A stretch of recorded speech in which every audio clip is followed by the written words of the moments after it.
ගමන පටන් ගත්තේ ස්විට්සර්ලන්ත වලින් සූරිච් වලින්. සූරිච් to ගෝල්. පමීර් හයිවේ එකේ උසම තැන මීටර් 4600ක්. තුර්කිය ගොඩක් ලස්සනයි. ගොඩක් ටූරිස්ට්ලා යන රටක්. ගඟක් තියෙනවා. ගඟෙන් එහා පැත්තේ ඇෆ්ගනිස්තාන. අපේ වාහනේ කැඩෙනවා. මුළු දවසටම එක වාහනේ අපිට ඉස්සරහට ආවේ. ස්නෝ කරනවා. Minus temperature. ගමන සෑහෙන දුෂ්කර කියලා තේරුනේ එතකොට. බෑලා ඇවිදින්නත් බෑ ඒකේ ඔය කින්න ගොඩක් වෘතිය. ඒ ගමන අපි ඇත්තටම කිලෝමීටර් 550ක් ඇදලා තියෙනවා.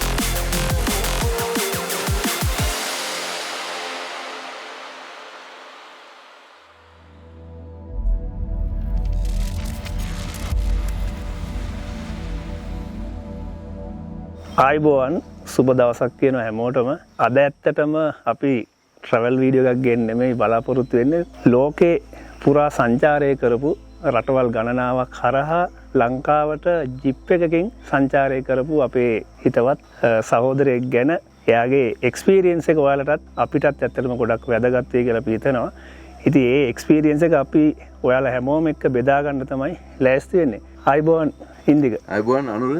දැන් කට්ටිය ගොඩක් කැමති ඇතිනේ දැන් අපේ මේ පිටිපස්සෙන් තියෙනවා ජීප් එක ඔයා ට්‍රැවල් කරපු.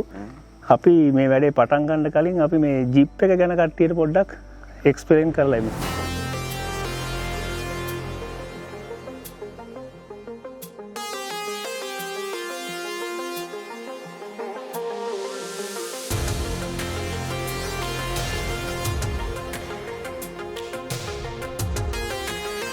අපි මේක පොඩි ගයක් විදිහට හැදුවා. ඇත්තටම මෙතන අපි ඔරිජිනල් වාහනේ මෙතෙන්ට මේ ප්‍රමාණය දික් කරලා තියෙන්නේ. සෙන්ටිමීටර් 40ක්. ඒකම මේ බෆර් දික් කරලා තියෙනවා. ඊට පස්සේ මේ ඩීසල් දාන්න ටැංකි. ඩීසල් ටැංකි මේවා අර පැත්තේ තියෙනවානේ. ඔව් ඩීසල් 20 ටැංකි 4ක් තියෙනවා. එක්ස්ට්‍රා ඉපලක් රටවල් වල කිලෝමීටර් 700ක් පෙට්‍රල් ෂෙඩ් එකක් හම්බෙන්නේ නැහැ. ඒ හේතුවෙන් තමයි ඩීසල් ටැංකි ටික ගෙනාවේ. මෙතන තියෙන කැඳක්. මේකේ එක්කෙනෙකුට සහ දෙන්නෙකුට ඉඩ තියෙනවා නිදිය ගන්න. ඔව්. ඊට පස්සේ මෙතන තියෙන පඩියක් වාහනේ ඇතුළට නගින්න. මම ඇරලා පෙන්නන්න වහල දැන් මොකද වහල ඇරියාම වහල උඩ තියෙන තව ඇඳක් කාර් එකේ දිගටම.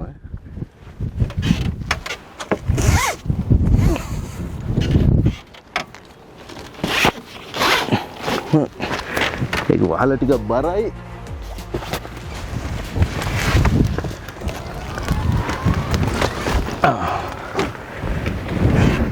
දැන් ඒ උඩ තියෙන්නේ දෙවෙනි අඳ. ඒකෙත් එක්කෙනෙකුට හොඳට නිදිය ගන්න ඉඩ තියෙන දිග පළල. ඕනනම් දෙන්නෙකුට හදිසියකට නිදා ගන්න පුළුවන්. මෙතන තියෙනවා පොඩි පොඩි කබඩ් ටිකක්. බඩු දාගන්න. ඔව් බඩු දාන්න. නිකන් මාසෙන් දෙකකින් හදපු එක නෙවෙයි. කාලයක් ඉඳන් ට්‍රැවල් කරනකොට හැම වෙලේම පොඩ්ඩක් අලුත් දෙයක් හිතුනහම ඒ විදිහට වෙනස් කරලා කොමාරි අන්තිමට මේ ගමන එනකොට ওই තත්ත්වයට ගත්තා. මෙතන තියෙන අපේ කිචන් එක කුස්සිය මෙහෙම අදින්න තියෙන්නේ. ඇදලා මේක ඇතුලේ තියෙන ඇඳි ගෑරුප්පු පිහි අවශ්‍ය දේවල්.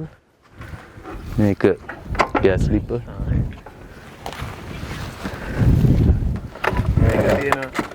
උයනකොට හුලං එනවනම් අන්න මේ වගේ තැනක හුලං දරුණුවට හුලං එනවනම් මෙහෙම තියුවා කවර් කරගත්තා.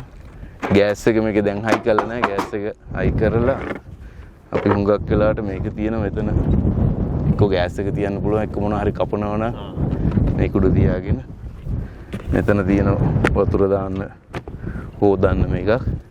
ඊට පස්සේ මේ කෑල්ල මෙතන ඇරියා. තව මේසයක් මේ ටික ගත්තාම මෙතන තියෙන තුන පහ බඩු ටික. මෙතන තියෙනවා තුන පහ බඩු ටික. මිරිස් කුඩු ඔක්කොම අපේ ලංකාවේ කෑම උයන්න පරිප්පු හාල්. මෙතන තියෙන හට්ටි වලන් ටික. මුළු කිචන් එකට අවශ්‍ය ඔක්කොම බඩු ටික මෙතන තියෙනවා. මෙතන තියෙන තෙල් බෝතල් මොනවද විනාකිරි හොදන ඒවා ඔක්කොම ටික එතන තියෙන කිචන් එකට අවශ්‍ය බඩු ටික.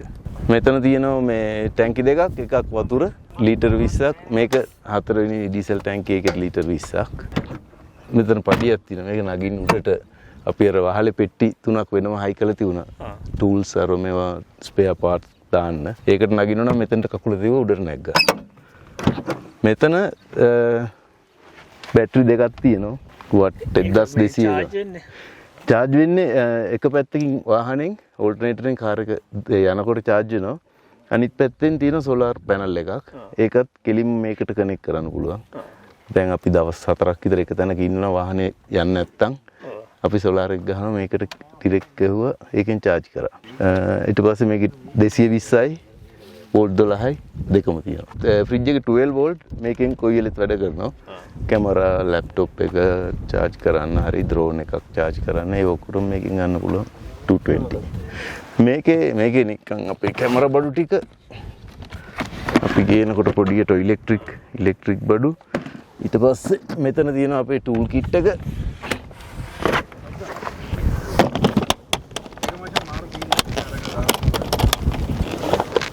ටූල්ස් ටික තියෙනවා yeah so මේක තමයි සෑහෙන්න අවශ්‍ය වුණේ එනකොට මගදී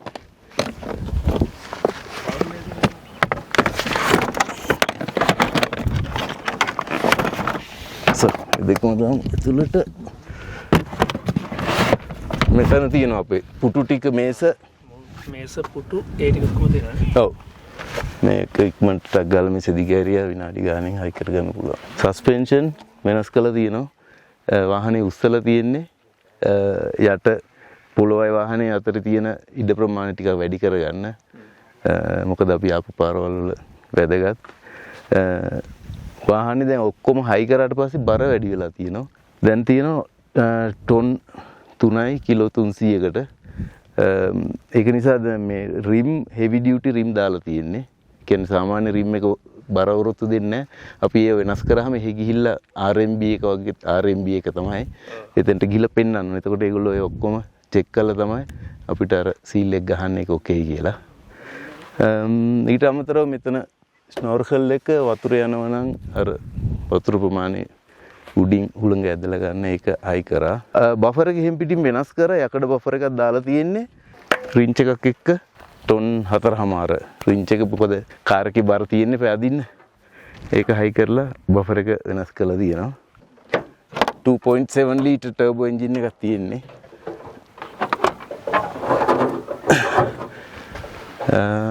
ඔව් ඒක නෑ ඇත්තටම මේ කෑල්ලේ නම් කිසිම වෙනසක් කරලා නෑ. ඔක්කොම ෆිට කරලා තියෙන්නේ. ඔව් අන්න ඒක ලෙඩේ මේක දැන් මොන හරි හදන්න ගියොත් හරි කචල් ඉතින් අත දාන්න අර එහෙම ඉඩක් සෑහෙන අඩුයි. මේ අපිට දැන් මේ කැඩුනේ ඉන්ජෙක්ටර් ටිකනේ හොඳ වෙලාවට ඉන්ජෙක්ටර් ටික ගලවන්න ලේසි. වෙන අමාරු තැනක මොන හරි වුණා නම් සමහරලාට එන්ජින් එක එළියට ගන්න වෙනවා. ලයිට් හයි කරලා තිනව වෙනම රෑට කැලේ යනවා නම් පේන්නේ නැති වෙන්න පොඩ්ඩක් ස්ට්‍රෝං එළියක් ගන්න. ඊට අමතරව මෙතන තියෙන තව මේ ලොක් එකක් මේක ඇත්තටම මේ ස්ටියරින් වීල් එක ලොක් කරන්න තියෙන්නේ කොහේ හරි නැවතුවාම අපි ආපු රටවල් වල පෙලක් වෙලාවට මේ අවශ්‍ය වෙනවා අපි කොහේ හරි නවත්තලා රැට අපි නැත්තම් හරි කාර් එකේ නැත්තම් සිටි එකේ පාක් කරලා යනවනම් අපි මේක දාලා ඉවරලා වීල් එක ලොක් කරනවා.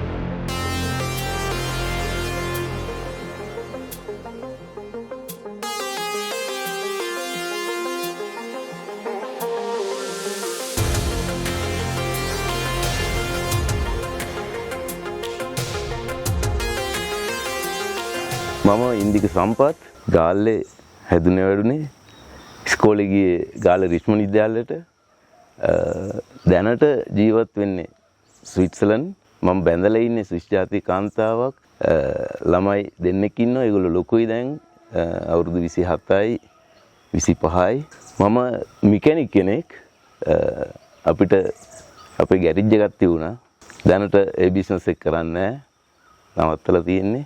එතකොට ඉතින් මේ ස්විට්සර්ලන්තෙට ගියේ කොයි කාලෙද? මම ස්විට්සර්ලන්තෙට ගියේ 91 1991. 91 ගිහිල්ලා එහෙ මැරි කරා. එහෙ බැන්දා යා. එහෙ ගියාට පස්සෙත් මේ වගේ ට්‍රැවල් කරන උණක් තිබ්බද? ලංකාවේ ඉන්නකොට ට්‍රැවල් කරාද? ලංකාවේදී මම ඇත්තටම ලොකුවට ට්‍රැවල් කළා නෑ. ඉස්කෝලෙන් පස්සේ රටෙන් පිට වුණා. එහෙ ගිහිල්ලා ගොඩක් ට්‍රැවල් කරා ඇත්තටම. හැබැයි මුලදී ටිකක් ට්‍රැවල් කරේ නැහැ ලොකුවට. මුලදී වෙන වෙන දේවල් වලට ફોකස් කරලා හිටියේ. රස්සාවල් සල්ලි හම්බ කරන්න ඒවා ඔක්කොම. පස්සේ පටන් ගත්ත අපි ට්‍රැවල් කරන්න ඇත්තටම. රැංග්ලර් එක ගත්තේ දැන් මේ ගමන එන්නමද නැත්නම් නෑ මේ රැංග්ලර් එක 2010 අවුරුද්ද මගේ ළඟ තියෙනවා දැන් අවුරුදු 15ක්. අපි ගත්තේ ඇත්තටම නිකන් අපේ පාවිච්චියට ගෙදර. පස්සේදී තමයි ඔය ටික ටික ඕෆ් රෝඩ් යන්න එහෙම ගිහිල්ලා වෙනස් කරලා දැන් අද තියෙන තත්ත්වයට ගත්තේ. මේ ගමන එන්න කලින් වෙන රටවල් වලට ට්‍රැවල් කරා ලොකුවට ට්‍රැවල් කරලා තියෙන්නේ නෝර්ත් ඇෆ්‍රිකා ඔය සහරා ටුවර් දෙකක් කරා. එහෙම නැත්නම් ඉතින් යුරෝපේ ඊස්ට් යුරෝප් නෝර්ත් යුරෝප් ඔය හැමතැනම ට්‍රැවල් කරලා තියෙන යුරෝපේ ගොඩක්. මේ මොකක් හරි කලින් ඉඳලා හීනයක් තිබ්බද නැත්නම් මේක ඉබේම ආපු දෙයක්ද මොකද්ද මේ එන ගමන අදහස කොහොමද? හීනයක් තිබ්බා. යා. ගොඩක් ඉස්සර ඉඳන් ලංකාවේ ඉන්න කාලේ ඉඳන්. ඇත්තටම ඒ කාලේ අපි ප්ලෑන් කරේ ලංකාවේ ඉඳන් යුරෝපෙට ට්‍රැවල් කරන්න. ලංකාවේ ඉඳලා. ඔව්. එක්කෝ වාහනයක එහෙම නැත්නම් කෝච්චි බස් වල. ඕක අපි ගොඩක් ඉස්සර ඉස්කෝලේ යන කාලේ කතා වෙච්ච දෙයක්. පස්සේ ඉතින් ඒක කරගන්න බැරි වුණා එක එක හේතු නිසා. ඕක හැමදාම පිළිච්ච දෙයක් ඇත්තටම. මොකක් හරි කලින් ප්ලෑන් එකක් හදාගත්තද? එතකොට කොහොමද මේ රූට් එක වැටෙන්නේ? ඔව් ගොඩක් කලින් ඉඳන් ප්ලෑන් කරා. අවුරුදු මම හිතනවා අපි තීරණය කරේ මේ ගමන යනවායි කියලා අවුරුදු 3කට වගේ කලින්. ඒ හරියට තීරණය කරවෙන්න ඉඳන් දිගටම අපි කොයි වෙලෙත් වෙලා තියෙන වෙලාවට යන රූට් එක ගෙනියන්නේ මොනවද? ඒ එන රූට් එකේ තියෙන රටවල් ඊට පස්සේ අවශ්‍ය කිමුකෝ වීසා ඕනද නැද්ද? වාහනේ ගෙනියන්න පුළුවන්ද බැරිද? ඒ වගේ ඉන්ෆෝමේෂන් හෙව්වා. රටවල් ගැන ඉන්ෆෝමේෂන් බලනකොට දැක්ක එක දෙයක් තමයි ඒක. එක එක රටවල් එක එක ලෙඩ තියෙනවා. ඒවට මේ එන්නත් කරන්න ඕන කියන එක. වැක්සින් කීයක් ගැහුවද? 6ක් ගැහුවා. 6ක් ගැහුවා. හැබැයි මට ඇත්තටම මතක නැහැ මොනවටද කියලා. ඔය ජල බීතිකාවට ඊට පස්සේ ඒ වගේ මොනවද කහ වුණනේ. ඒ වගේ කීපයක් ගැහුවා. ඒකට එහෙ තියෙන වෙනම මේ ටුවර් කරන කට්ටියට මෙඩිසින් දෙන ස්ථානයක්. ඒ කියන්නේ ඒක හොස්පිටල් එකෙන් මේ වෙන්නේ. එතෙන්ට ගියාම අපි ගිහින් කියන්න ඕනේ මෙන්න මේ අහවල් රටවල් අපි යන්නේ කොහොමද ටුවර් කරන්නේ කිව්වහම ඒගොල්ලෝ කියනවා මේ රටේ මෙහෙම මැලේරියාව ඒ වගේ මේ දේවල් තියෙනවා. ඕගොල්ලෝ මෙන්න මේ රටවල් වලට අවශ්‍ය මේ වැක්සින් ටික ගහන්න කියලා ඉවරලා. දැන් ජීප් එකක් රටවල් හරහා අරන් එනකොට එතකොට දැන් ඒ සුවිස් වල තියෙන නම්බර් ප්ලේට් එකමයි තියෙන අන්න දැන් කොහොමද එන සිස්ටම් එක මොකක්ද ඒක තියෙන ලීගලි කතන්දරේ? ඒක බලපාන්නේ හැබැයි හුඟක් වෙලාවට යුරෝපෙන් පිටට ආවම යුරෝපයේ ඇතුලේ කියමුකෝ තුර්කියට එනකම් වගේ ප්‍රශ්නයක් නැහැ. දැන් එහෙම එනකොට දැන් වාහනේ වටිනාකම වගේ එකක් ඩිපොසිට් කරලා අර කානෙට් එක හරහා වගේ එන්න ඕන කියලා එහෙමද ආවේ? එහෙම ආවේ. ඒ කියන්නේ කානෙට් එක අවශ්‍යයි. ඒක හැම රටම ඕනේ නැහැ. අපි ආපු රටවල් වලින් ඉන්දියාව, නේපාල්, ලංකාව රටවල් තමයි කානෙට් එක ඕනුනේ. ඒක ගන්න පුළුවන් අවුටෝමොබයිල් ක්ලබ් එකෙන් ස්විට්සර්ලන්ඩ් වල. කියන්නේ මේක ස්විට්සර්ලන්ඩ් වල රෙජිස්ටර් කරපු වාහනයන්නේ. ලංකාවේ කෙනෙක් ලංකාවේ අවුටෝමොබයිල් ක්ලබ් එකෙන් ගන්න පුළුවන්. ඒක ගන්න තියන්න ඕන 30000. ඒ කියන්නේ වාහනේ වටිනකම. වාහනේ වටිනකම 100% ඩිපොසිට් එකක් තියන්න ඕන. ඉපෙලක් රටවල් තියෙන වාහනේ වටිනකම වගේ 150% ඩිපොසිට් එකක් තියන්න. ඉතින් අපි මේක සාමාන්‍යයෙන් වැලියු කර ගාන 30000ක්. ඒගොල්ලෝ වැලියු කරේ. ඊට පස්සේ අපි නෑ 30000 නෙමෙයි ඩොලර් 40000ක්. ඒ ඩොලර් 40000 ඩිපොසිට් කරාම එතන ඒගොල්ලෝ හදලා දෙනවා අපිට ඒ ඩොකියුමන්ට් එක. ඒක කරන්නේ ආපහු වාහනේ ගෙනල්ලා ආපහු ගෙනියන්නේ නැති වෙයි කියලා. ඒක තමයි හේතුව. මොකද පෙලක් කට්ටිය වාහන ගෙනල්ලා ඉවරලා මෙහෙ විකුණලා ඒ රටවල දාලා යනවා.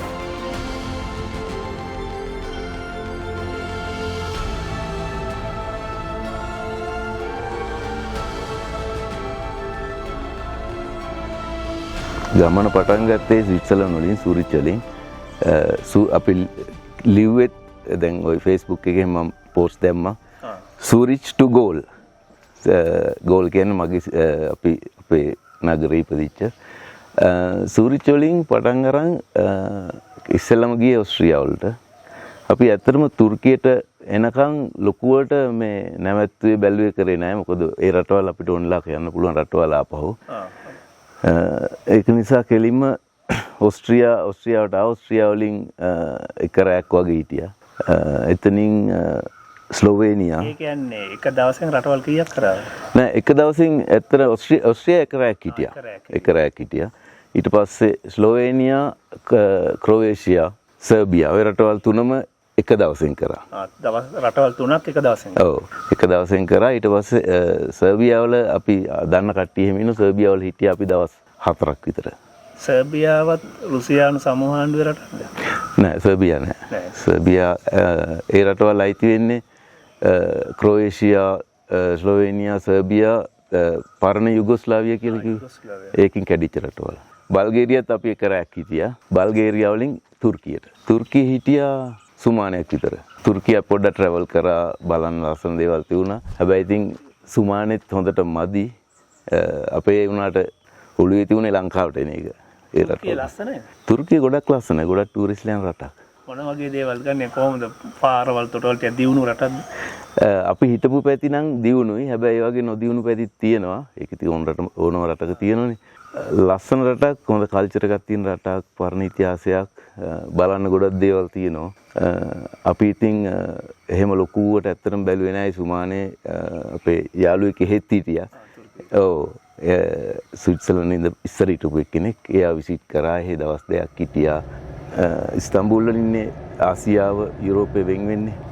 ඒ පැති දෙකේ වෙනසක් තියෙනවා. අපි ඒව පොඩ්ඩක් බැලුවා. ඉස්තම්බූල් දවස් 3ක් වගේ හිටියා.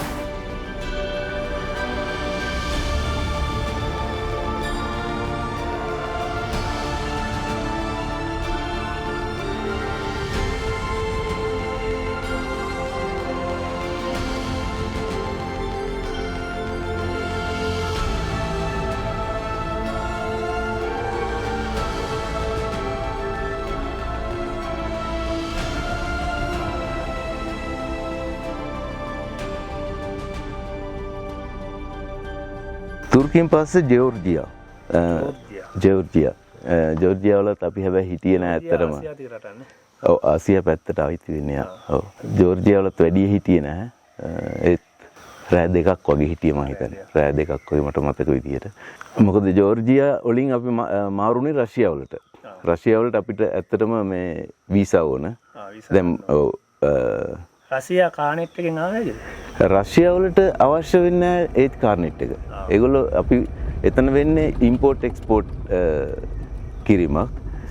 රෂ්‍යාවලදී ඒක නිසා අපි ජෝර්ජියා වැඩි හිටියේ නැහැ. මොකද අපි හිතුවා රෂ්‍යා බෝඩර් එක ටිකක් හරි මේ කොම්ප්ලිකේටඩ්. අමාරුයි.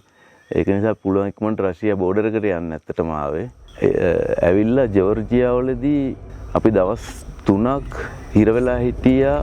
රෂ්‍යා බෝඩර් එකට කලින් මේ එන්න විදිහක් නැතුව මේ ස්නෝ කරලා නිදා ගන්නවා. එතන මොන හරි හදාගෙන කනවා බොනවා. පොඩි ළමයි ඔක්කොම වාහන වලට වෙලා හිටියා. ඉතින් අපිටත් හරි පුදුමයි. අපි දැකලා නැහැ ඒක යුරෝපේ. මොකද එහෙ බෝඩර් එකකින් යන්න මේ පැත්තෙන් අනිත් පැත්තට ගියා ටක් ගාලා මේ වගේ කට්ටක් කන්නේ. අතන ඉතින් ඇත්තටම බෝඩර් එකට කලින් ඒක වෙලා තියුනේ.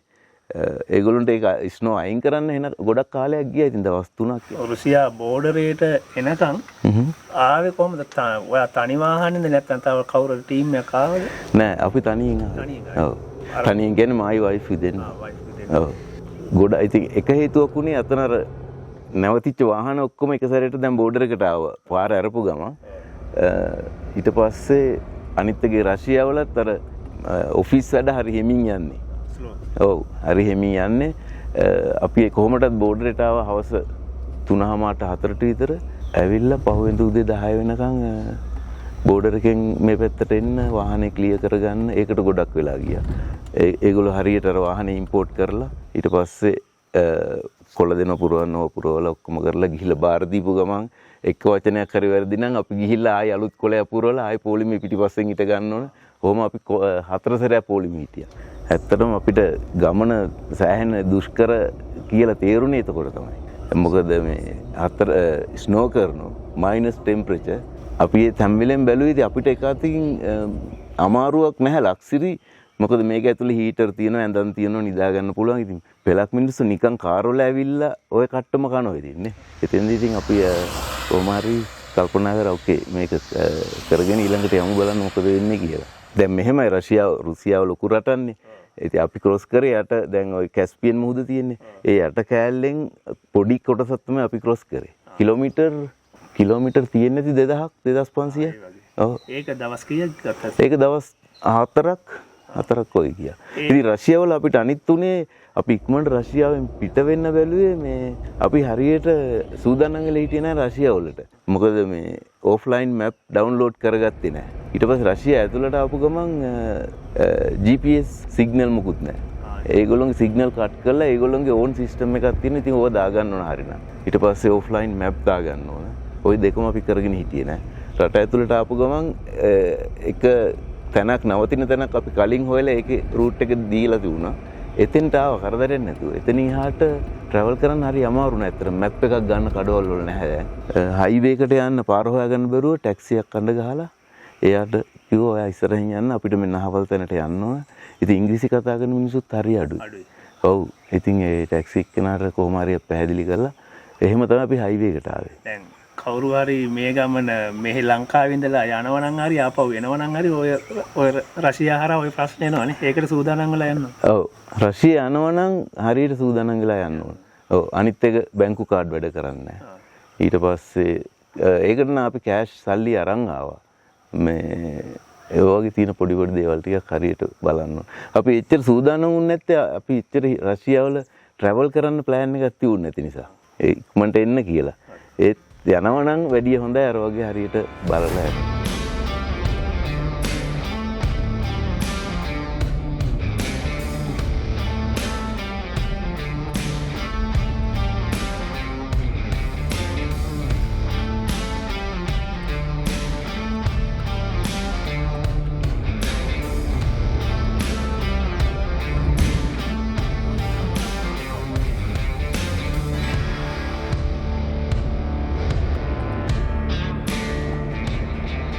දැන් රෂ්‍යාවලින් පස්සේ ආවේ කසකස්තාන. ඔව්. කසකස්තාන් කියනවා අපි එහෙ සාමාන්‍ය අපි කියන්නේ කසස්තාන් කියලා. හැබැයි ලංකාවේ කට්ටිය ගොඩක් කසකස්තාන් කියන එකේ එච්චර මේකක් නෑ. කසස්තාන් වල ගොඩක් බලන දේවලුත් තියෙනවා. ලොකු රටක්. ගොඩක් පාරවල් එහෙම කෙලින් පාරවල් පැය ගණන් යන්න පුළුවන්. උදේ මෙහෙම කරගත්තාම ආයි තවසටත් එහෙම තමයි. ආරෙවිලි මොනවත් සෑහෙන්න අඩුයි. කසස්තාන් වල අපි ගියේ අපි ඇත්තටම උස්බෙකිස්තාන් වල තමයි අපි හිතන් හිටියේ ටිකක් වැඩිපුර ඉන්න ඕන කියලා. ඒකේ ගොඩක් බලන්න ඔය පරණ සේදමාවත කියලා ওই පාරේ තමයි පරණ වෙලෙන්දෝ ආසියාවේ ඉඳන් යුරෝපෙට ගිහිලා තියෙන්නේ. සේදමාවතේ ගොඩක් ඔය මේ කමෙල්ලා බඩු පටවගෙන එන්නේ. ඒ නවත්තන දැන් තියෙනවනේ. ඒව ගොඩක් තියෙනවා උස්බෙකිස්තාන් වල. ඉතින් අපි හිතන් ආවේ කසස්තාන් වල පොඩි කෑල්ලක් ඇවිල්ලා උස්බෙකිස්තාන් ඇතුළට යන්න. උනේ මේ ඒ බෝඩර් එක වහලා. ඒක යන්න විදියක් නැහැ. ඒක වහලා ඊට පස්සේ අපිට යන්න උනා කසස්තාන් දිගේ කිලෝමීටර් මම හිතන 1500 නෑ ඊට වැඩි 2000ක් විතර යන්න උනා කසස්තාන් දිගේ ගිහිල්ලා ඊළඟ බෝඩරේට. ඉතින් එහෙන් ඊට පස්සේ තමයි උස්බෙකිස්තානට ඇතුල් වුනේ. කසස්තාන් වල අපි ලොකුවට බැලුවේ නෑ. හැබැයි අපි ආයිත් අන්තිමට කසස්තාන් වලට අපිට එන්න වෙනවා. කසස්තාන් වල මේ කාන්තාරේ. අපි කාන්තාර දිගේ ගොඩක් ආවේ. මුස්ලිම් ගොඩක් ඉන්නේ. ඒ කාන්තාරේ අර අපි දකින සහරා වගේ වැලි කාන්තාරයක්ම නෙවෙයි ලොකු වැලි කඳු තියෙන. හැබැයි ගස් නැහැ. වැලි තියෙනවා. අර වගේ ලොකු වැලි කඳු නෙවෙයි. ටිකක් ෆ්ලැට් කාන්තාරයක්. ඒක දිගේ තමයි අපි ගොඩක් මම හිතන කිලෝමීටර් 1500ක් වගේ දිගටම කාන්තාර දිගේ ඉන්නවා කියලා. 1500 නයිට් කියන කසස්තාන් වල හිටියා සුමානයක් විතර ඉන්නේ නැති. ඔව් මම හිතන සුමානයක් වගේ. ඊට පස්සේ උස්බෙකිස්තාන. එතනින් උස්බෙකිස්තාන වලට ගියා. එහෙ දවස් කීයක් ඉතින්? උස්බෙකිස්තාන් වල අපි පොඩි කෑල්ලයි ක්‍රොස් කරේ. ඇත්තටම අපිට මේ එතෙන්දී අපේ ඔළුවේ තුනේ කොයි වෙලෙත් තාජිකිස්තාන් වලට ඇවිල්ලා පමීර් හයිවේ. ඒක නිසා අපි අරවයි වැඩිපුර ටයිම් වේස්ට් කරේ නෑ. උස්බෙකිස්තාන් වල ඉන්නේ නැති මම හිතනවා දවස් 4ක් වගේ හිටියා. උස්බෙකිස්තානෙත් අර කසකස්තාන් වගේ පරිසරයක්ද තියෙන්නේ? ඔව්. ඒ රටවල් ටිකක් ඔක්කොම ටිකක් එක වගේ. ඔව්. උස්බෙකිස්තාන් වලට එනකොට ඇත්තටම බෝඩර් එකේම අපි හිතන් ආවේ රෂ්‍යා ওই රෂියන් රටවල්නේ. ඒකෙත් අර වගේ කට්ටක් කරන්න වෙයි කියලා. හැබැයි එතන පැහැයකින් වගේ ඔක්කොම ඉවර කරගත්තා. වාහන ඉම්පෝට් කරලා අපේ වීසා අපිට වීසා හම්බ වෙනවා. මොකද මේ මට අර ස්විස් මේ પાස්පෝර්ට් එකක් තියෙනවනේ. ඒකට ඒ රටවල් එකකවත් වීසා ඕනේ නැහැ. ඔව්. රෂ්‍යාවෙන් පස්සේ ආයි අපිට වීසා ඕන වෙන්නේ ඉන්දියාවේ. ওই වීසා දෙක විතර ඇත්තට මේ මුල් ටුවර් එකටම ඕනුනේ. එතනින් පස්සේ කොහෙද යන්නේ? එතනින් එනවා අපි තාජිකිස්තාන වලට. තාජිකිස්තානෙත් මේ රෂ්‍යා රටක්ද? කැඩිච්ච රටවල්. ඔය රටවල්. ඒ කියන්නේ සෝවියට් සමූහාණ්ඩුවනේ. ආන්න හරිය. ඒ ඔක්කොම තාන් රටවල්. තාජිකිස්තාන වල අපි එනවා මේ තුෂම්බේ වලට ඇවිල්ලා දැන් තමයි අපි ඇත්තටම මං කිව්වේ පමීර් හයිවේ කියලා පාරක් තියෙනවා. ওই පාර හරහා යන එක තමයි අපි තිබ්බ ලොකු සිහිනයක් ওই ටුවර් එකේ. ඒක සාමාන්‍යයෙන් මේ ඕවර්ලෑන්ඩ් ටුවර් කරන කට්ටියගේ තියෙන මේ සිහිනයක්. ওই පාරේ යන එක. ඒක එන දුෂ්කර පාරක්. ඊට පස්සේ ඒකට යන්න ඒ පාරට හැමෝටම ඇතුල් වෙන්න බෑ නිකන් ඕන විදිහට.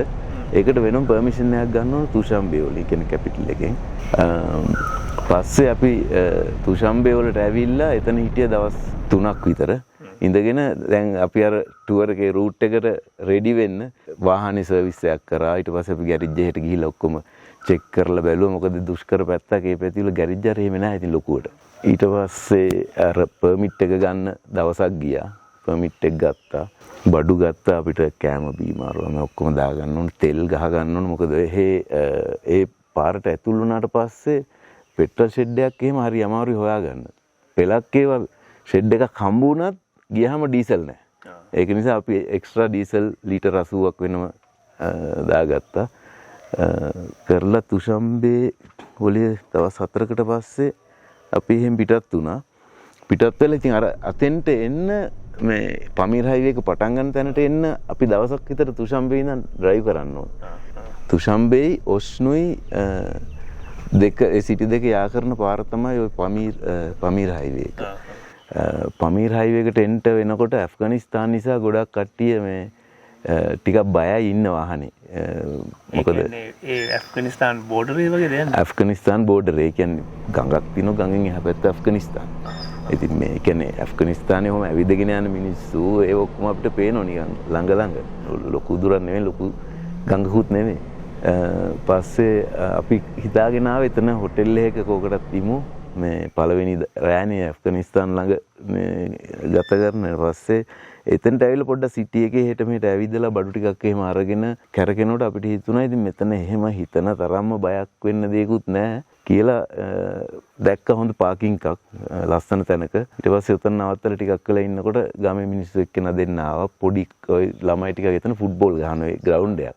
පාකින් එකයි ග්‍රවුන්ඩ් එක. ඊට පස්සේ කොල්ලෝ ටිකක් ඇවිල්ලා අපිත් එක්ක කතා කරලා එහෙම මේ වුණා අපි කිව්වා ඕකේ මෙතන සේෆ් මෙතන රෑ ඉමු කීලිවරලා.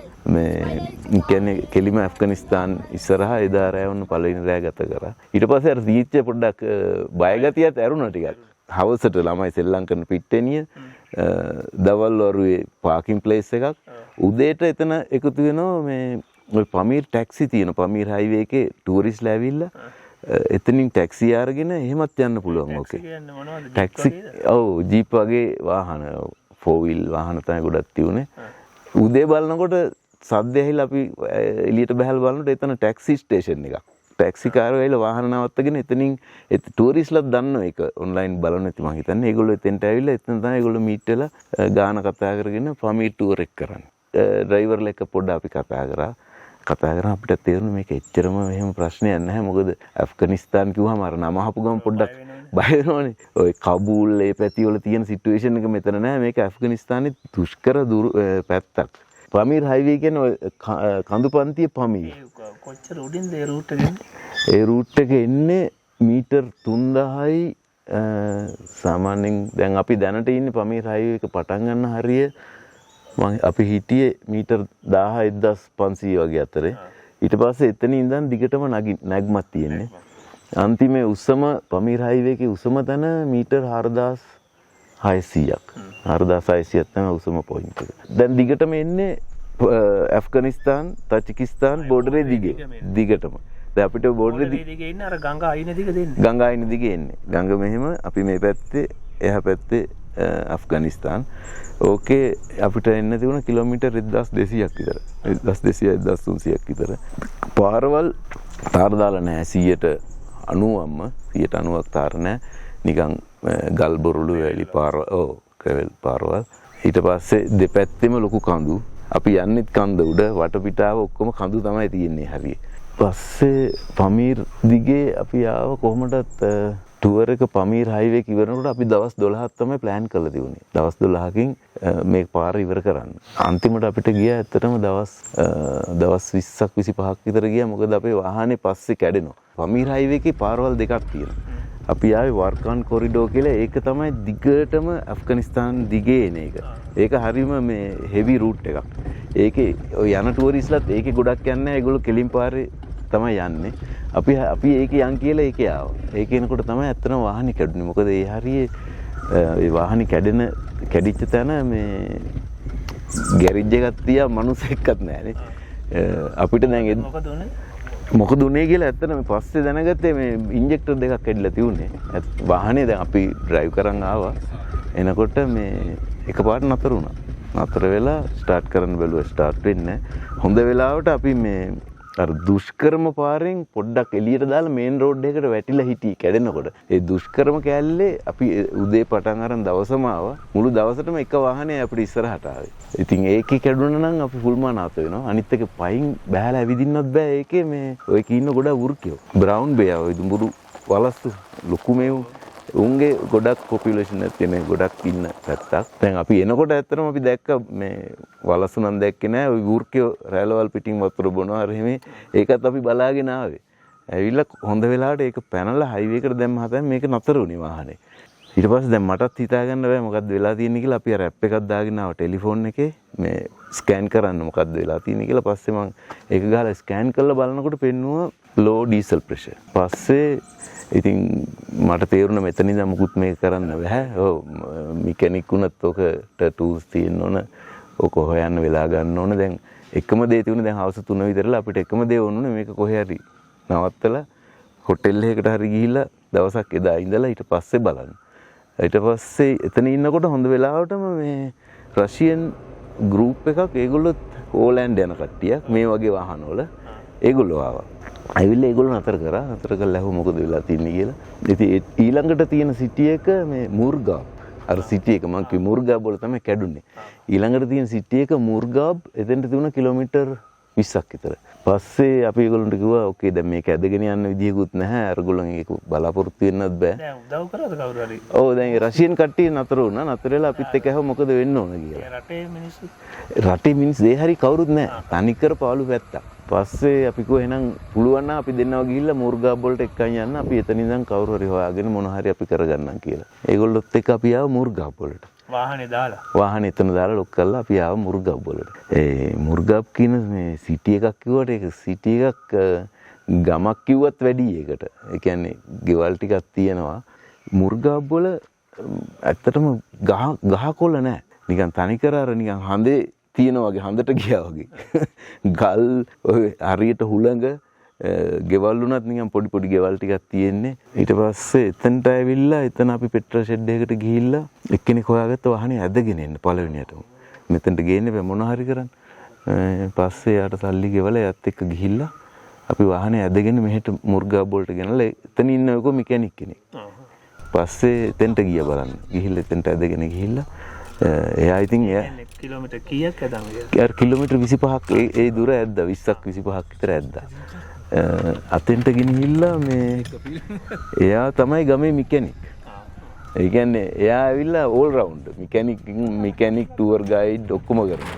ඉගෙන ගත්ත මෙකැනික් කෙනෙක් නෙවෙයි. ඉතින් එයා මොනවා හරි අටෝන එක තමයි කරන්නේ. මෙයා ගාව මොනවාක්වත් ඉක්විප්මන්ට්ස් නැහැ අපිට ගලවන්න. ප්‍රෙෂර් එක මනින්න ඒ වගේ තියෙන පෙදන් ඩීසල් ප්‍රෙෂර් එක ඒ වුණාම ගේජ් එකක් තියෙන මනල බලන්න වෙයි. ඒ මොනවත් නැහැ. ඉතින් හැබැයි මං හිතුවා සමහර වෙලාවට ඩීසල් පොම්පේ කැඩිලා ඇති කියලා ඉවරලා. ටැංකිය ඇතුළේ පොම්පේ තියෙන ඒක කැඩිලා ඇති. අනිත් එකේ පොම්පේ අපි අරගෙනත් ආව එකක් එක්ස්ට්‍රා. පොම්පේ හයි කරලා බලනකොට පොම්පේත් අපි ගෙන අපු එක වැරදි. අපි කොහොම හරි පොම්ප දෙකම එකතු කරලා පොම්පයක් වැඩිපුර දාන් ආවා. ඒ ගමන මේ පොම්ප දෙකම එකතු කරලා එකක් හදලා දැන් මේක බැලුවා ඒත් අර වගේම ඩීසල් එනෝ ස්ටාර්ට් වෙන්නේ නැහැ. ඒ කියන්නේ පොම්පේ නෙවෙයි ලෙඩේ තියෙන්නේ. ඊට පස්සේ අපිට හිතුණට ඉන්ජෙක්ටර් කියලා ඒක චෙක් කරන්න විදියක් නැහැ. මොකුත් නැතුව. ඒ ගමන මේ දැන් ওই ටික වෙලා එනකොට දවස් 3ක් විතර ගිහිල්ලා. එතන. එතන. ඔව්. ඒ දවස් 3 දැන් අපිට ඉන්න තැනක් නැහැ. ඒ දවස් 3ම අපි මෙකැනික්ලයි ගෙදර තමයි නිදිය ගත්තේ. එයා අපිට නිදිය ගන්න කන්න බොන්න එහෙම දුන්නා. බීම පැදුරක් දාලා දුන්නා. අපි දවස් 3ම කන්න බොන්න ගෙන් ඉතින් ඒ කෑමත් හරි අවුල්. ඉතින් මොනවද කන්නේ ඒගොල්ලෝ ගොඩක් කන්නේ ওই වේලපු ಜಾති තිබ්බේ. මිදි වේලපු හරි පළතුරු ಜಾති වේලලා මස් එහෙම තියෙන හැබැයි ඉතින් අර ෆුඩ් හැන්ඩ්ලින් පොඩි අවුලක් තියෙන දරුණුවට මෙහෙ. අපි මස් එහෙම කන්න ගියේ නැහැ මොකද ඒ කාලේ මොන හරි බඩේ අමාරුවක් එහෙම හැදුනොත් ඊට වැඩි ලෙඩක්. ඒ හරි බෙහෙත් ගන්නවා හොස්පිටල් එක මොනවත් නැහැ. ඒක නිසා අපි කෑමෙන් ගොඩක් පරිස්සම් වුණා. හුඟක් වෙලාවට සුප් බිව්වා උණුවට. කියන්නේ රස්නේ කෑම ಜಾති කෑම පොඩ්ඩක් බඩේ අමාරු හැදෙනවා අඩුයි කියලා මම අහලා තියෙනවා. සුප් ಜಾති හැම පොඩ්ඩක් බිව්වා. වහම කරන්නේ අන්තම් මොන හරි අර තියෙන එකක් කාලා පාන් තිබ්බා. පානුත් ඉතින් අර ඒගොල්ලෝ කන්නේ අපි වගේ මේ ෆ්‍රෙෂ් පාන් නෙවෙයි. අරක අද කවපු එක ඉතුරු ටික මොකක් හරි දාලි වල වහලා තියෙන හෙටත් ඒක කනවා. ඉතින් හරි දුෂ්කර ජීවිතයක්.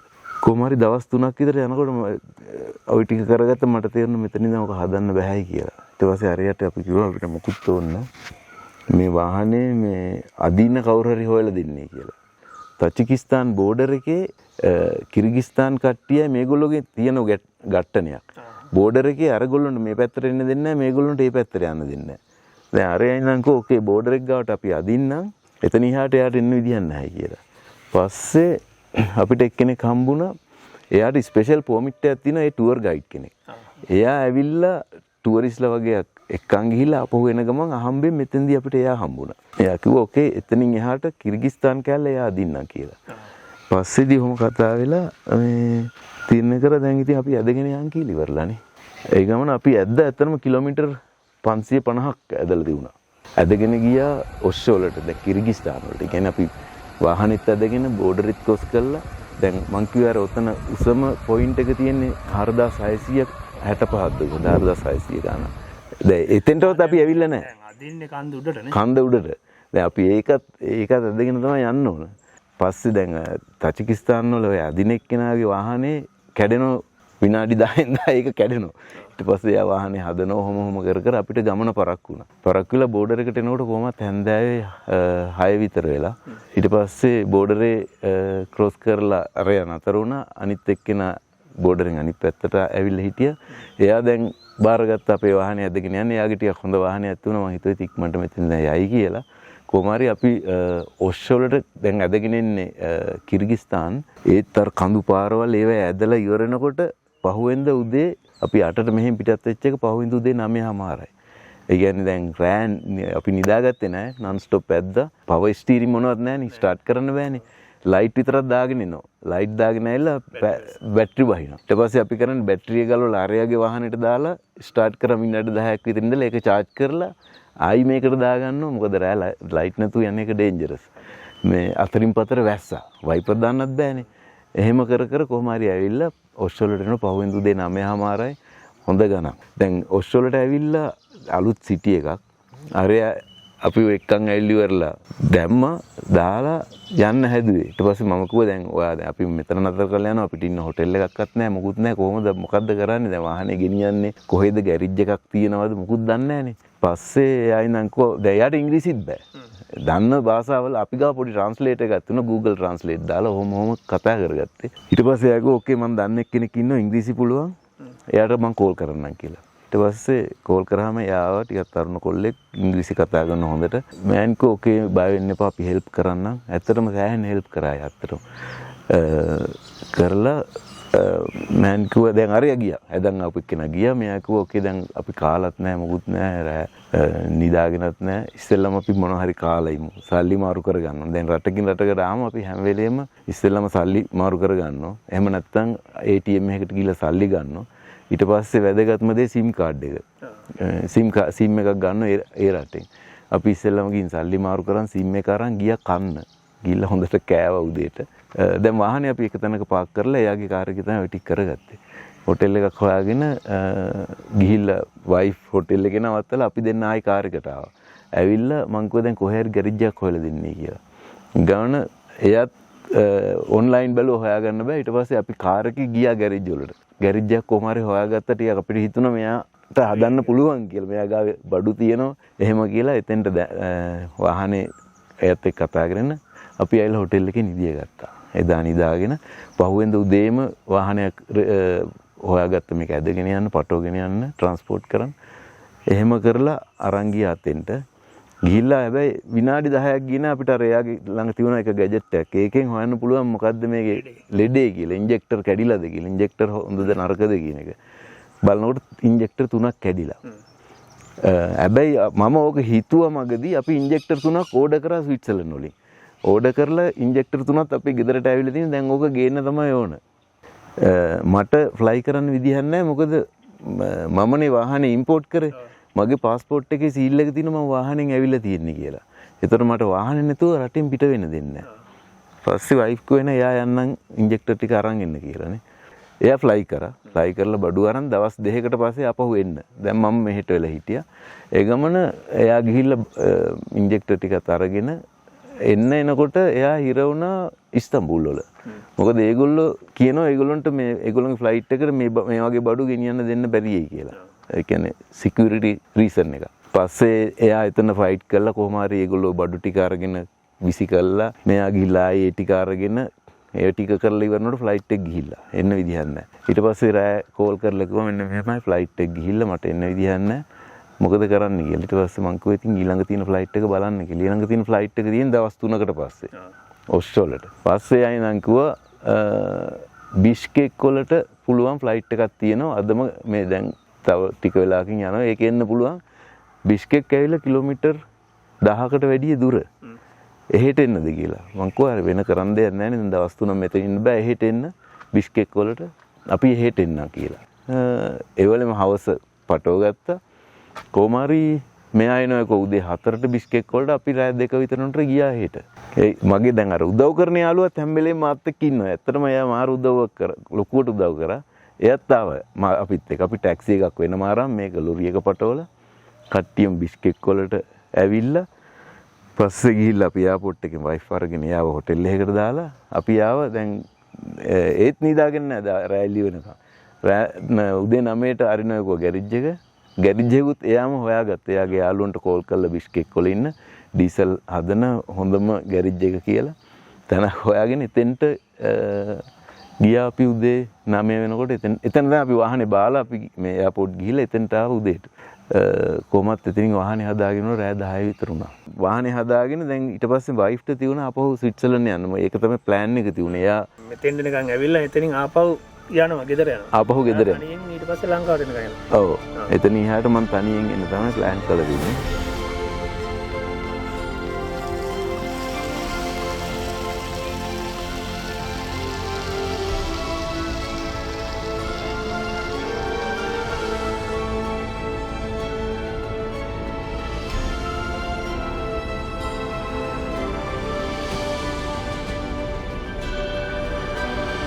චයිනා ක්‍රොස් කරන්න කවුරු හරි චයිනා යනවා නම් වැදගත් දෙයක් මේ ඒකට ගයිඩ් කෙනෙක් ඉන්න ඕනේ.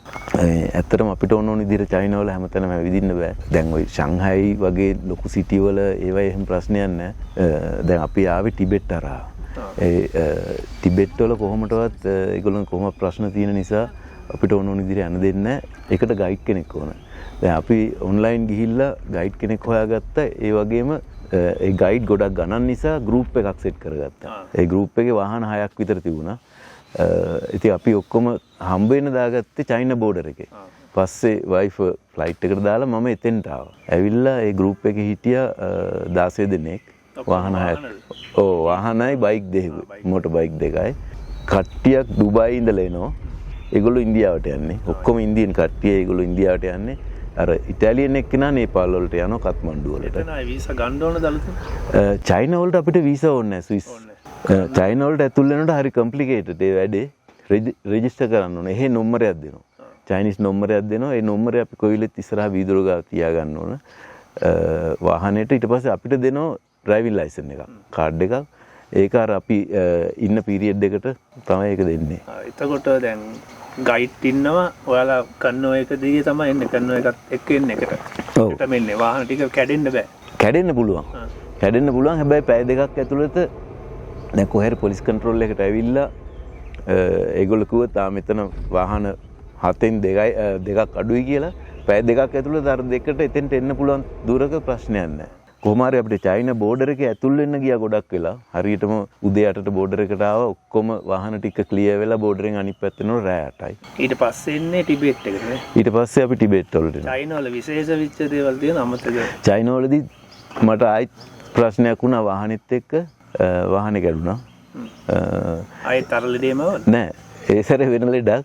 හැබැයි මං හිතුවේ ඒ සැරේ ගොඩක් අමාරු වෙයි කියලා. අර CPU කියලා යුනිට් එකක් තියෙනවා. ඒ යුනිට් එක හැමෝම පිච්චිලා. පස්සේ අපි හිතුවේ මේ ආයි ස්විට්සර්ලන්ඩ් යන්න වෙයි ගේන්න එහෙම කියලා. හැබැයි චයිනා වල මාර ක්වික් ඒගොල්ලෝගේ වැඩ වාහන ඊට පස්සේ අපි පටවලි වල ගෙනිච්ච ගෑරේජ් එකකට. ගෙනිච්චාම ඒගොල්ලෝ බලලා මේක තමයි වෙලා තියෙන්නේ කියලා දැන් කෝ ඒක ගන්න මම බය හිටියේ ගන්න බැරි වෙයි කියලා. ගන්න පුළුවන්. පැය 8ක විතර දුරක සිටි එකක ඒක තියෙනවා ඕඩර් කරා. හැබැයි අපිට ඉක්මනට එනවා හද වාහනේ හදලා දෙන්න පුළුවන් කියලා. ඒක නිසා ඒක ඉක්මනට වුණා ඒ වැඩේ. ටිබෙට් වෙනම රටක් ඇත්තටම 1959 වෙනකම් දලයි ලාම තමයි පාලනය කරේ. ඒ කියන්නේ ඒකේ තියුනේ ආගමික පාලනයක් තියලා තියෙන්නේ. හරි පීස්ෆුල් හමුදාවට තැනක් දීලා නැහැ ලොකුවට. දලයි ලාම කරලා තියෙන්නේ ගොඩක් තරුණ කට්ටිය මහාන කරලා. එහෙම වෙලා ඒගොල්ලෝ ලොකු හමුදා බලයක් තිබිලා නැහැ. පස්සේ 59 චයිනා වලින් ඇවිල්ලා නිකන් ඊටාම ලේසියෙන් රට අල්ලගෙන.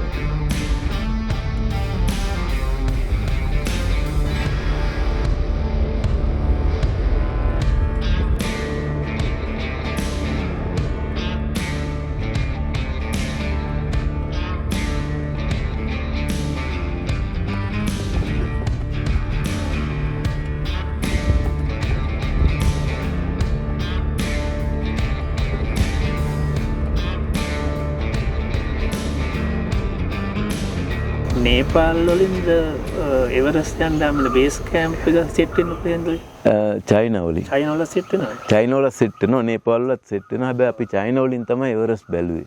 එවරස්ට් බැලුවා. ඔව් මම ගියේ නැහැ බේස් කැම්ප් එකට ඇත්තටම. මොකද මේ අපේ ගෲප් එකේ ආපු කට්ටිය ගියා. මට එහෙදි චයිනා වලදී පොඩ්ඩක් තේරුණා මේ වාහනේ ටිකක් අදින ගතිය මදි. එහෙම ප්‍රශ්න වගේ තුන අනිත් එක අර මීටර් 4000-5000 උඩ ඔක්සිජන් මදි නිසා වාහනේ පවර් එක නැහැ කොහොමඩත්ම.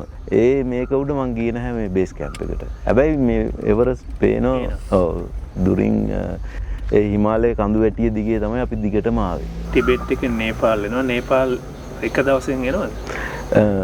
නේපාල් වලට ඇවිල්ලා අපි එක රැයක් නේපාල් වල ඉන්නවා. ඔව් එක රැයක් ඉඳලා ඊට පස්සේ පහුවෙන්ද උදේම කෙලිම ඉන්දියාවේ බෝඩර් එකට එනවා. ඉන්දියාවේ බෝඩර් එන්නේ කොතෙන්ද? ඉන්දියාවේ බෝඩරේ ක්‍රොස් කරන්නේ බිග් සෝල් මං හිතන්නේ සිටි එකේ නම. එතනින් තමයි අපි ඉන්දියාවට ඇතුල් වෙන්නේ. ඊට පස්සේ ඉන්දියාව දිග පහළට එතෙන්දී අපිට දැන් නේපාල් වලදී ඉන්දියාවේදී දැන් කානෙට් එක ඕන වෙනවා අපිට. කානෙට් ඩොකියුමන්ට් එක පෙන්නලා තමයි වාහනේ රටවල් දෙකේම ඇතුළට එන්නේ. ඒ වගේ මොකොත් අර වගේ රෙජිස්ටර් කරලා මොකොත් කතන්දර නැහැ. නෑ. කානෙට් ඩොකියුමන්ට් එක බලලා ඒක ෆීල් කරලා සීල් එක ගහලා ඇතුල් වෙනවා. ආයිත් දැන් නේපාල් වලට ඇතුල් වුණා. නේපාල් වලින් පිට වෙනකොට ආයි ඒක පුරවලා සීල් එක ගහනවා අපි පිට වුණායි කියලා. හැබැයි මං ඉන්දියාවට ඇතුල් වුණාම මට තේරුණා ගොඩාක් මිනිස්සු එහෙ ඉංග්‍රීසි කතා කරන්නේ නැහැ. ඊට පස්සේ පාරවල් අර එහෙම ෆුල් සවුත් ශ්‍රී ලංකාවත් එක්ක කම්පෙයාර් කරාම ඉන්දියන් කෑම වුණත් මං හිතන් ගියේ අපි කාලා තියෙන ඉන්දියන් රෙස්ටොරන්ට් වල පිට රටවල් වල තියෙන. ඇත්තටම ඉන්දියාව ඇතුලේ කෑම කන්න ගියාම ඒ කියන්නේ එහෙ මිනිස්සුන්ට හදන රෙස්ටොරන්ට් වල කන්න ගියාම ඒ කෑමත් එච්චරම හරි නෑ. ටිකක් අමාරුයි ඒ ලයිෆ් එක. ඉන්දියාවේ අර හයිවේ ගැන පොඩ්ඩක් කියන්න ඕන. ඒකේ අර අමුතුම හයිවේ එකක් තියෙනවා. අපි හයිවේ එකට ඇතුල් වෙනවා. ඇතුල් වෙන තැනට සාමාන්‍යයෙන් හයිවේ එකට ඇතුල් වෙනවා වගේ සල්ලි ගෙවලා හයිවේ එකට ඇතුල් වෙනවා. හැබැයි ඇතුල් වුණාට පස්සේ හයිවේ එක ආයි නෝමල් පාරක් වෙනවා. ඒ කියන්නේ හයිවේ එකේ අපි එනවා ඇවිල්ලා හයිවේ එකෙන් කෙලින්ම මෙහෙ වගේ එක්සිට් එකක් නැහැ. කෙලින්ම ගෙවල් වලට යන්න පුළුවන්. ගෙවල් වල මිදුල වල. ඊට පස්සේ හයිවේ එකේ යනවා හැම වාහනයක්ම. පොඩි කාර්, ලොකු කාර්, මෝටර් බයික්, කරත්ත, ෆුට් සයිකල් ඒවා යනවා. ට්‍රැක්ටර් එහෙම දෙයක්. කට්ටිය සල්ලි ගෙවලා යනවා. ඒක මට හිතා ගන්න බෑ. දැන් ඇත්තටම දැන් අපි අර මේන් එන්ට්‍රන්ස් එකෙන් එන්ටර් වෙනවා. දැන් අර ගෙවල් වල ඉන්න මිනිස්සුන්ට පුළුවන් හයිවේ එකට මෙහෙම එන්ටර් වෙන්න. හැබැයි දැන් ඒගොල්ලොන්ට මේ පැත්තට යන්න ඕන නම් හයිවේ එකේ මේ පැත්තට එන වාහන. මොකද මේ පැත්තට ඇවිල්ලා හරවගෙන තමයි අනිත් පැත්තට යන්න ඕන.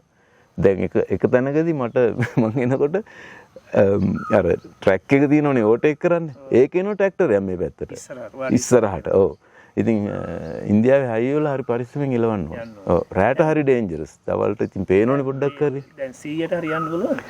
80යි. 80යි. මම දැක්ක පෙලක් තැන් වල 40 ගහලා තියෙනවා. එතකොට දැන් අර ලයින් එක මැද වෙන් කරලා නැද්ද? දැන් ලංකාවේ නම් අර වැටක් ගහලා තියෙනවා. ඒක තියෙනවා. ඒක තියෙනවා පෙලක් තැන් වලින් එක කඩලා තියෙනවා. ඒක අර වාහන මේ පැත්තට එන්නේ. අර පැත්තට යන්න ඕන කට්ටිය අර කඩපු තැනට එනකම් වැරදි පැත්තට එන්නේ. මෙතනින් ක්‍රොස් කරලා ආය අර හිට යනවා. ලංකාව හොඳයි. ලංකාව හොඳයි. ඔව් ඇත්ත. එතකොට දැන් ජීප් එක කොහෙද ගියන් කල්කටා වලට ගේනවා නැවට දාන්න. කල්කටා වලට දිගටම එන්න හිටියේ. ඇත්තට මං ඔය මේ තව විසිට් කරන්න හිටිය බුද්ධගයා ලුම්බිනි ඕව බලාගෙන තමයි ප්ලෑන් කරගෙන ආවේ. පස්සේ මේ වාහනේ මගදී කැඩෙනවා. මේ ආපහු කැඩෙනවා. බුද්ධගයා කිට්ටු කරලා එකපාරට අර වගේම පාර මැද්දේ නතර වෙනවා. ආයින්ට කල නතර කරගන්නවා.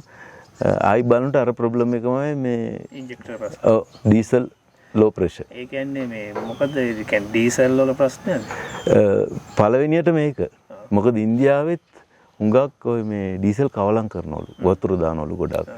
ඔය භූමි තෙල් මම හිතන්නේ දානවා කියලා කට්ටිය කිව්වා. ඒකෙන් අර ඉන්ජෙක්ටර් එක කැපෙනවා වගේ වෙනවා. ඉන්ජෙක්ටර් දෙකක් සවුත් වෙලා තියුණා. පස්සේ මේ එතන ඉඳගෙන අපි හැබැයි කොහොම හරි හදා ගන්නවා වාහනේ. මමවත් දන්නේ නැහැ කොහොමද හැදුනේ කියලා. එතෙන්දී දෙන්නෙක් අපිට හම්බ වෙනවා. ඒගොල්ලෝ උදව් කරනවා. අපි පාරායිනේ තියන ටැංකියත් ගලවනවා. මොකද ආයිතර පොම්පේ වැඩ කරන්න නැති ගතියක් තිබුණා. ඊට පස්සේ ගලවලා හයි කරලා ඔක්කොම කරලා ස්ටාර්ට් කරාම වාහනේ ස්ටාර්ට් වුණා. ඊට පස්සේ මම බැලුවා දැන් මේක ස්ටාර්ට් වෙනවා. දැන් යන්න ඕන පුළුවන් තරම් ඉක්මනට ජීප් කම්පැනි තියෙන ඉන්දියාවේ ජීප් කම්පැනි එකකට යන්න ඕන කියලා ඉන්ටර්නෙට් එකේ බලාගෙන කිලෝමීටර් 500ක් විතර තිබ්බා. එදා රෑ එහෙ හොටෙල් එකක ඉඳලා පහුවෙන්ද උදේ කෙලින්ම අර ජීප් කම්පැනිට යන්න ගියේ. ගිහිල්ලා ඒත් කිලෝමීටර් 400ක් විතර ගිහිල්ලා ඒකට කිලෝමීටර් 100ක් වගේ තියෙද්දි ආයිත් වාහනේ නතර වුණා. එතනින් එහාට යන්නම් බැරි වුණා. මට හිතුණා ඉන්ජෙක්ටර් වෙන්නේ නැති කියලා හුඟක් වෙලාවට. ඉතින් ඒගොල්ලෝගේ සිස්ටම් එක පොඩ්ඩක් අවුල් එතන අනිත් එක එතන හිටියෙත් නැහැ ලොකුවට මේ වාහන ගැන තේරෙන කට්ටිය. මම හිතන්නේ ඒගොල්ලෝ ටිකක් අලුත් වාහන හදනවා එහෙම සර්විස් කරනවා ඒ වගේව තමයි කරන්නේ කම්පැනි උනාට. හැබැයි ඒගොල්ලෝ මට ගොඩාක් උදව් කරා. හැමදේම හොටෙල් හොයලා දුන්න රෑ ඇවිල්ලා වාහනේ කැඩිච්ච වෙලාවේ කැරි එකක් එවලා තුන ගෙනියන්න ඒ ඔක්කොම කරා. ඊට පස්සේ මට තේරුණා මෙතන දැන් ඒගොල්ලෝ ඉඳන් කිව්වා අනිත් එක දැන් මං කිව්වා ඉන්ජෙක්ටර් තමයි ෂුවර් එකට ඔය කැඩිලා ඇත්තේ ආයිත් අපිට ඉන්ජෙක්ටර් චෙක් කරන ඒ ගැජට් එකක් තියෙන ඒක නැද්ද කියලා. ඒගොල්ලෝ ගාව නැහැ. ඊට පස්සේ කිව්වා ඉන්ජෙක්ටර් ඕඩර් කරන්න ඕනලු සවුත් ඇමරිකාව වලින් ඒක එන්න සති 2ක් යනවලු. පස්සේ මං කිව්වා එහෙනම් ඕකේ මොකක් හදන්න ඕනේ මට මේක කල්කටා වලට ගෙනියන්න ආයි කැරි එකක් හොයලා දෙන්නේ කියලා. කිලිවරලා ඊට පස්සේ අපි කරේ එතනින් කැරි එක පටවගෙන කිලෝමීටර් 500 ගානක් තිබුණා. අරන් ආව කල්කටා වලට. ෆෝම්ස් පුරවන්න ඕන එහෙන් ඩික්ලෙයාර් කරන්න දේවල් තියෙනවා ඉන්දියාව වලින් රිලීස් කරන්න ඕන වාහනේ ආයෙ අර කාර්නෙට් එක පුරවන්න ඕන. එහෙ කස්ටම් එකත් එක්ක වැඩ තිබුණා. ওই ටික ගියා දවස් 10ක් විතර. ඉතින් දවස් 10න් මම කල්කටා වල හොටෙල් එකක ඉඳගෙන ඒ ටික කරා. කරලා මේ ලංකාවට පැටෙව්වා. කැඩිච්ච වාහනේ. කැඩිච්ච. ඔව්. එතකොට දවස් කීයේ මෙහෙට ආවද? දවස් 6ක් මුහුදේ තිබුණා. මෙහෙන් අරගෙන මෙහෙ හැදුවා. ඔව් ඊට පස්සේ අපි මෙහෙත් පොඩ්ඩක් කස්ටම් එකේ කරදර වුණා සති දෙකක් විතර හිර වෙලා ගත්තා. ඊට පස්සේ ආවා. ඉතින් එතනත් වැඩ තියෙන ඒ ටික ඉවර කරලා ගත්තා. අරගෙන හැමම ගෑරේජ් එකට ගෙනිච්චා. ඒ අතරතුරේ අර ඉන්ජෙක්ටර් මේ ප්‍රොබ්ලම් එක හොයන මේ ටූල් එක මම ස්විට්සර්ලන්ඩ් වලින් ගෙන්න ගත්තා. ඒකයි තව බඩු වගේක් ගෙන්න ගත්තා. අපි හිතුවා මේවත් දන්නේ නැහැ කියලා සෙන්සර් ඒවා ටික ඔක්කොම ගෙන්න ගත්තා. අතනට ගෙනිච්ච අපි අරක ගහලා බැලුවා බලනකොට ඉන්ජෙක්ටර් දෙකක් කැඩිලා. උදේ 10ට වාහනේ පටන් ගත්තා. හවස 7 වෙනකොට ඉන්ජෙක්ටර් දෙක ගෙනහිල්ලා හදලා ගෙනල්ලා හයි කරලා වාහනේ ස්ටාර්ට් කරගත්තා. වාහනේ ස්ටාර්ට් කරලා ට්‍රැවල් වීකෙන්ඩ් එක ට්‍රිප් එකක් ආවා. වාහනේ ස්ටාර්ට් කරගෙන ගොඩක් කාලයක් තිබිච්ච සිහිනයක් අනිත් තව සිහිනයක් යා ට්‍රැවල් වීකෙන්ඩ් එක එකතු වෙන්න ඊට පස්සේ යා ඒ ට්‍රිප් එක ආවා දැන්නේ. අවසාන වශයෙන් මේක බලාගෙන ඉන්න අයට නැත්තම් මේවයි ගමනක් යන කෙනෙකුට මොකක්ද දෙන්න තියෙන පණිවිඩය? මේවයි ගමනක් යනවා නම් මොකක්ද මේ දෙන්න තියෙන පණිවිඩය ඔයාට ඒ කට්ටියට? ඒ කියන්නේ කතා කරන්නේ දැන් වර්ල්ඩ් අපි මෙහෙට ලංකාවට ආපු ගමන ගැන. ඔය වගේ එකක් කෙනෙක් යන්න හිතාන ඉන්නවා නම් එයාලට දෙන ඇඩ්වයිස් එක. ඇඩ්වයිස් එක යන්න අදහසක් හිතක් පහළ වුණා නම් ඒක ඒ විදිහට තියාගෙන ගමන යන්න. දැන් හුඟක් කට්ටිය ඔය වගේ දෙයක් හිතට ආවම ඒක අපිට කරන්න බැරි දෙයක් කියලා ඉක්මනට අමතක කරනවා මං හිතන්නේ.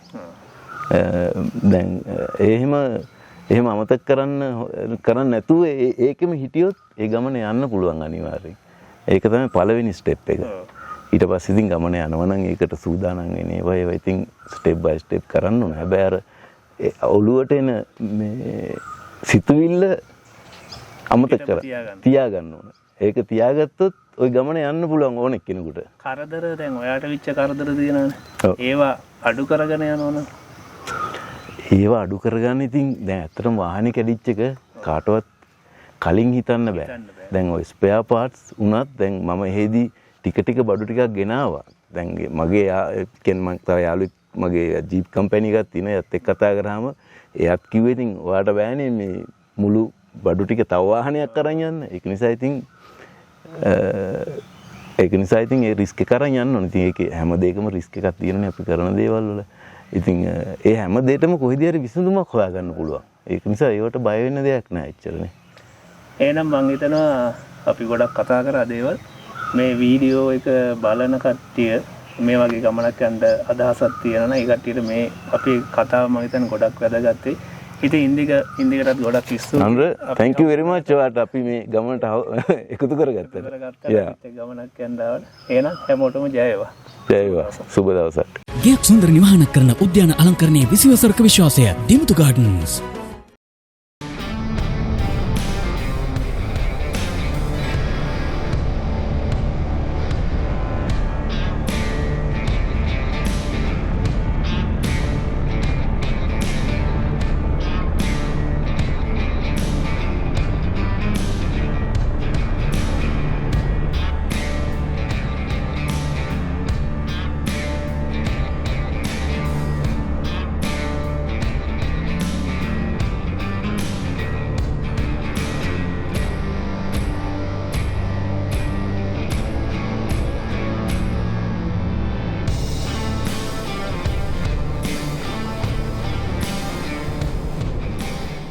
Nissan Petrol Parts Modification Repair සඳහා Petrol Master Automotive Allowers සැබවින්ම මාස්ටර්.